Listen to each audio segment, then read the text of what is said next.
Un cordial saludo a todos los que me escuchan. Soy el alumno Daniel Cortés y hoy les hablaré sobre la fuente de poder. Les daré la introducción. ¿Cómo funciona? Una fuente de alimentación es el equipo que se encarga de transformar la corriente alterna, que es la corriente que proviene directamente de una línea eléctrica, en corriente continua, que es la que utilizan la mayoría de dispositivos electrónicos para funcionar correctamente. Un ejemplo que pueden encontrar en casa es el cargador de un teléfono celular. Existen dos tipos de fuentes, la lineal y las conmutadas. ¿Qué son las fuentes lineales? La fuente de alimentación lineal son muy sencillas, pero su eficiencia es muy baja. Es decir, son fáciles de producir y mantener, pero no son muy eficientes. Pierden mucha energía durante el proceso de conversión de corriente alterna a continua. ¿Qué son las fuentes conmutadas? Son fuentes de alimentación más eficientes y con un tamaño menor, pero mucho más complejas, según su aplicación y el caso concreto donde vayan a ser instaladas. Se necesita otro tipo de fuente. A pesar de esto, sabemos que existen tipos de fuentes de poder. Nos vemos con duda por qué surgieron las fuentes de poder, las conmutadas y las lineales. En lo que descubrimos es porque el transformador es más caro en las fuentes de alimentación conmutada, aunque es más efectivo, al contrario de las lineales. ¿Cómo funcionan las fuentes conmutadas? Primero que todo, la tensión alterna de red, por ejemplo, 230 voltios, pasa a través del filtro de entrada. Este filtro protege la fuente de interferencias y posibles picos de tensión hacia la red eléctrica.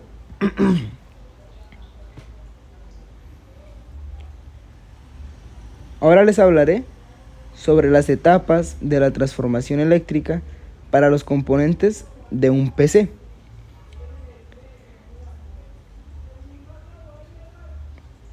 La fuente de alimentación es un montaje eléctrico que se encarga de entregar voltaje adecuado para el funcionamiento de los dispositivos internos de una computadora.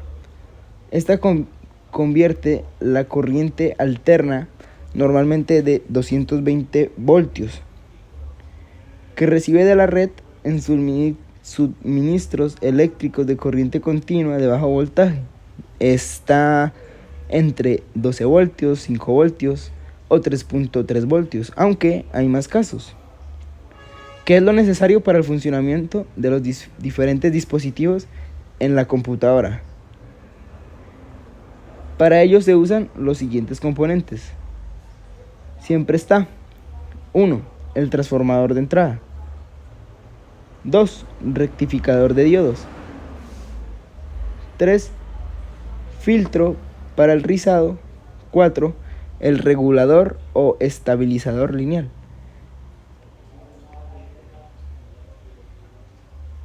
Uno. Hablemos de la transformación.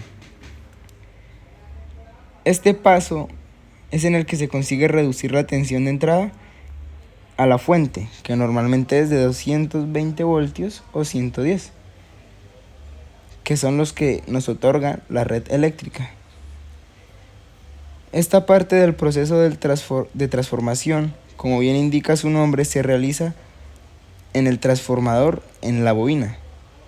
La salida de este proceso genera de 3.3 voltios a 12 voltios. Segunda parte del proceso, la rectificación. La corriente que nos ofrece la compañía eléctrica es alterna. Esto quiere decir que sufre variaciones en su línea de tiempo. Con variaciones, ¿a qué nos referimos? A variaciones de voltaje. Por tanta tensión es variable, no siempre es la misma. Eso lógicamente. Lo que se intenta con esta fase es pasar de corriente alterna a corriente continua a través de un componente que se llama puente rectificador. Con esto se logra que el voltaje no baje a 0 voltios y siempre se mantenga por encima de esta cifra.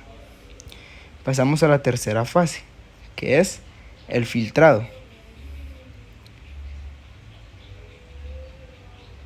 Bueno, y luego de la rectificación disponemos de corriente continua, que es lo que nos interesaba. No obstante, aún no sirve de nada, porque es constante y no nos servirá para alimentar ningún circuito. Lo que hace esta fase de filtrado es aplanar al máximo la señal que no haya oscilado. Se consigue con uno o varios condensadores que retienen la corriente y dejan pasar lentamente para suavizar la señal. Así se logra el efecto deseado. Y por último, pasamos a la última fase: estabilización. Ya tenemos una señal continua bastante decente, casi del todo plana. Ahora solo nos falta estabilizar por completo para que cuando aumente o descienda la señal de entrada a la fuente no afecte a la salida de la misma. Esto se consigue con un regulador. Bueno, y como pudieron estar observando, tenemos aquí una fuente con sus partes. Aquí está más explicado.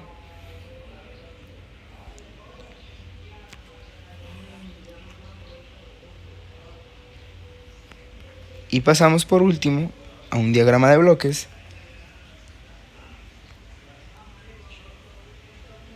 y una imagen de una fuente por dentro.